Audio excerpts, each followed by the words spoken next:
Thank you so much అండి. అడిగిన వెంటనే సబ్స్క్రైబ్ చేసుకున్నందుకు. ఇంకా ఎవరైనా సబ్స్క్రైబ్ చేసుకోకుంటే ప్లీజ్ డూ సబ్స్క్రైబ్. 100 సబ్స్క్రైబర్స్కి చాలా దగ్గరలో ఉన్నాము. దయచేసి సబ్స్క్రైబ్ చేసుకోండి. టుడే రెసిపీ టమోటా రసం సింపుల్గా ఎలా చేసుకోవాలో చూసేద్దాము. ఒక 5 నుంచి 6 నాటు టమోటాలు తీసేసుకొని కొంచెం సాల్ట్ వేసుకొని 2 గ్లాసులు వాటర్ వేసుకొని మంచిగా 4 to 5 విజిల్స్ పెట్టేసుకోండి.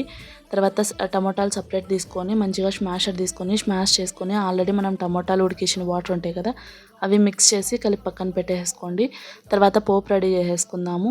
పోపు వేసేసుకొని ఎర్రగడ్డ, తెల్లగడ్డ, కరివేపాకు, ఒక 5 నుంచి 6 మిరియాలు మంచిగా దంచుకొని ఆ పేస్ట్ వేసేసుకొని తర్వాత మనం ముందుగా రెడీ చేసుకున్న టమోటా వాటర్ని కలిపేసి 1 స్పూన్ ధనియాల పొడి, 1 స్పూన్ రసం పొడి, 1 స్పూన్ కారము, ఒక 2 నుంచి 3 చీల్చిన పచ్చిమిరపకాయలు, ఒక గుప్పెడు కరివేపాకు వేసుకొని కొంచెం ఒక హాఫ్ టీ స్పూన్ పసుపు వేసుకొని ఒక 2 నుంచి 3 పొంగులు వచ్చిన తర్వాత ఒక గుప్పెడు కొత్తిమీర తీసుకొని వేసుకోండి. ది బెస్ట్ టమోటా రసం రెడీ అవుతుంది. Follow for more.